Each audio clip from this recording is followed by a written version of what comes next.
Welcome to Latif's English lab. Latif's English ল্যাবে স্বাগত। আজ আমরা শিখব ট্যাগ কোশ্চেনের very confusing but interesting sentences. Tag কোশ্চেনের পার্ট 3 তে আজ আমরা আলোচনা করব কন্ট্রাকশন নিয়ে। No more talk, let's go to the video. He is doing his best. This is the first sentence. Please look at the sentence. এই বাক্যে he apostrophe s, what does it mean? Whether it will be has or is. এইখানে apostrophe s এটা is equal to, এখানে কি আমরা এটাকে is হিসেবে counting করব নাকি has হিসেবে কাউন্টিং করব? ওকে, সুতরাং এই বাক্যের উত্তরে যাওয়ার আগে আমাদের এই বিষয়টি বুঝতে হবে। Please look at the next word, doing. Okay, apostrophe s এর পরে যদি verb plus ing থাকে, what does it mean? এর অর্থ হচ্ছে বাক্যটি আছে প্রেজেন্ট কন্টিনিউয়াস টেন্সে। As this sentence belongs to present continuous tense, then what can be its answer? এর উত্তর হবে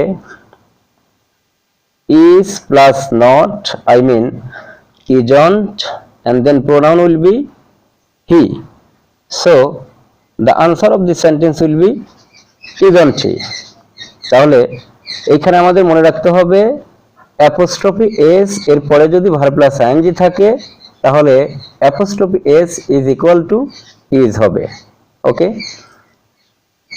she's done it. This is the sentence number 2. এই বাক্যেও আমরা দেখতে পাচ্ছি apostrophe s আছে। ওকে, but the second sentence is not identical to the first one. There is a difference between the two. What's that? এই বাক্যে apostrophe s এর পরে আমরা do ভার্বের v3 done দেখতে পাচ্ছি।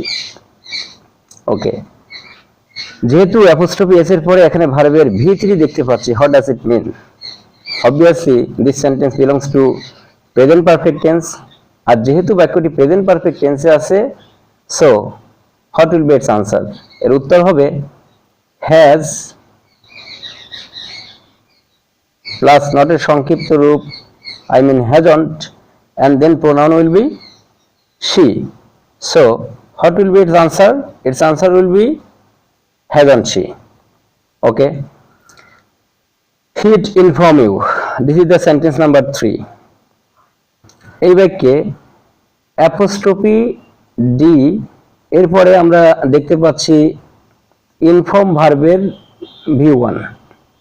ওকে, যেহেতু apostrophe d এরপরে ভার্বের বেস ফর্ম আছে, সুতরাং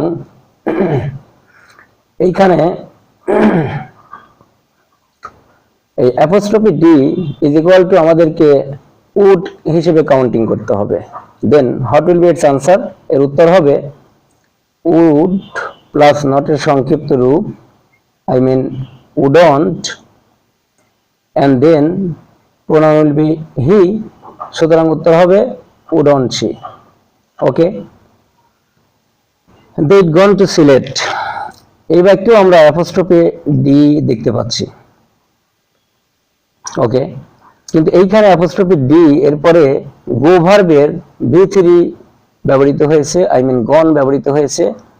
So this sentence belongs to past perfect tense, আর যেহেতু বাক্যটি past perfect tense এ আছে, what will be its answer? Its answer will be had plus not এর সংক্ষিপ্ত রূপ, I mean hadn't, and the pronoun will be they. So the total answer of this sentence will be hadn't they. Okay, please look at the last sentence. She'd cut her fingers. This sentence is very clumsy to understand. Why? এইখানে apostrophe d আছে, it's okay, but look at the next word, cut. cut এমন একটি verb, এর v2 v1 v3 all are identical, all are same. সুতরাং আমরা এই বাক্যের কনটেক্সটে apostrophe d is equal to, যদি would কে কাউন্টিং করি it's okay, আবার যদি apostrophe d is equal to এখানে আমরা had কাউন্টিং করি it's also okay. সুতরাং what can be its answer? Obviously এর উত্তরটা দুভাবে লেখা যায়। How? Let's see. এইখানে হতে পারে would প্লাস not, wouldn't, অথবা had plus not, I mean hadn't. Pronoun will remain the same, it will remain or it will be she. Okay, তাহলে এই বাক্যের শিক্ষণীয় বিষয়টা হচ্ছে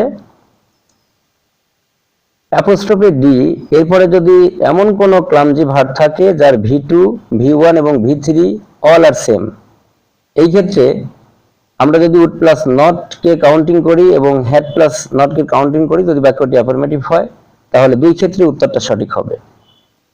ওকে, that's all for today. This video is for academic admission and job seekers. If you find this video helpful, please subscribe to my channel. Thanks for watching. All the best.